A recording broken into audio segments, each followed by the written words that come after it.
After a 2-year pandemic hiatus, welcome back, at long last, to another season of 10 with Ken. I'm Ken Steele. No question, 2 years of emergency public health restrictions challenged campus facilities teams and campus planners like never before. Frankly, it challenged our very conception of society and what an academic community really means. In many ways, things are settling back to normal now that it's 2023, but we can't forget the lessons learned during the pandemic, which will reshape campus architecture and design for decades to come. Today, let's explore the post-pandemic campus. Let's take 10 and take a look.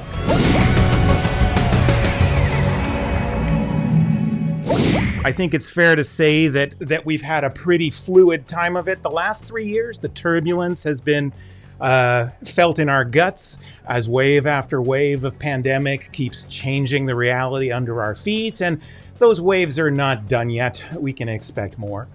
The major shift, of course, was the abrupt pivot to emergency remote instruction. What we learned was that basically our society was thrust a decade forward into the future in just a couple of months with the pandemic.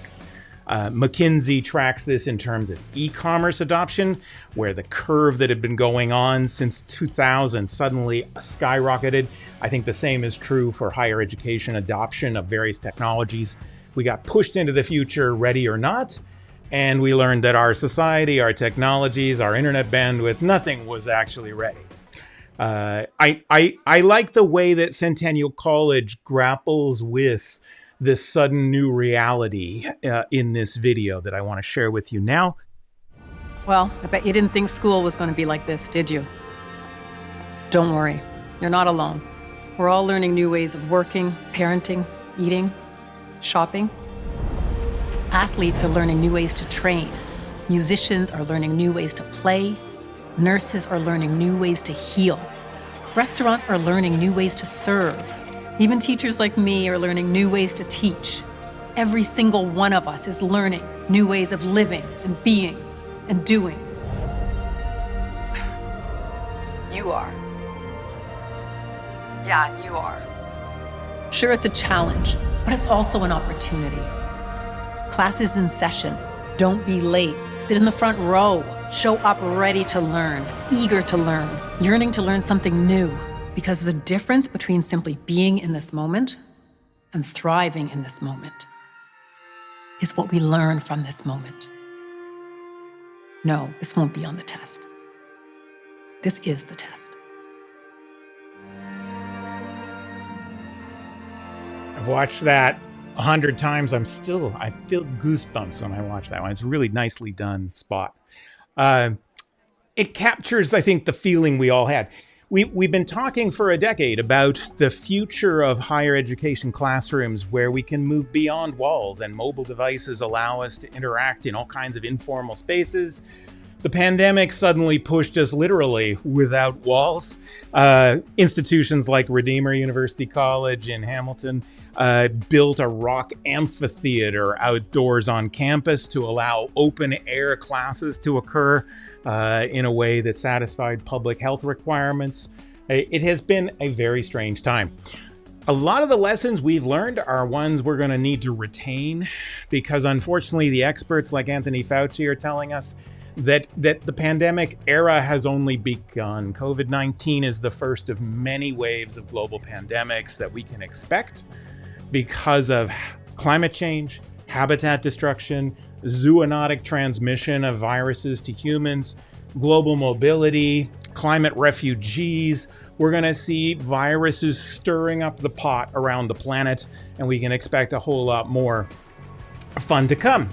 The other way in which we may have to suddenly recognize that the campus isn't accessible to us is because climate change is driving some extreme weather phenomena. That we've seen this shut down campuses in New Orleans with hurricanes. We've seen Keano College in Fort McMurray shut down by extreme weather in the form of forest fires. We've seen flooding shut down Bow Valley College's campus in downtown Calgary. The reality is campus is not the 100% available gathering space it once was. And we need to think differently about that. And we've had a few years to think about ways to reduce density of people on campus through various forms of blended and hybrid delivery, through a number of approaches to try to reduce time spent on campus together.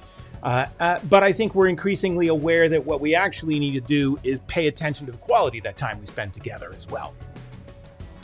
It was 10 years ago that a president at Rollins College observed that technology means that the physical campus is no longer the center of the education universe. We need to think a little differently about it, but I'm going to also argue in the next few minutes that in fact we need to cherish it and maximize it too. So I'm not suggesting that we're going to stop focusing on the campus as a gathering space. From a strategic planning perspective, looking forward, we need to recognize what Don Lowry at Capital Power has said, that unthinkable scenarios are no longer science fiction. They are now pragmatic risk management, and we need to think about the consequences of a whole variety of possible things arising. Scenario planning, we call it in the futurism business. So COVID-19 threw us all a decade into the future, ready or not. And for most of us, apparently, it was not. This is the first of 5 episodes on what I'm calling Forward-Looking Facilities, a look at some impacts of the pandemic on teaching, learning, and work in higher education, and on campus architecture and design in response. Next time, I'll focus on the fluid future of work for faculty and staff on and off campus. To be sure you don't miss it, I hope you'll join me on my new free online community, Eduvation Circles. Circles is a growing virtual community of more than 1,000 forward-looking higher ed leaders and professionals from across Canada and around the world. It's more immediate than an email newsletter, more interactive than a blog, and a great way to engage in year-round discussion, polls, and live streams with me. New episodes of 10 with Ken will appear first here, along with a full archive of past episodes. I'm particularly excited to be developing several online masterclasses on Circles, too. Stay tuned for more information coming soon.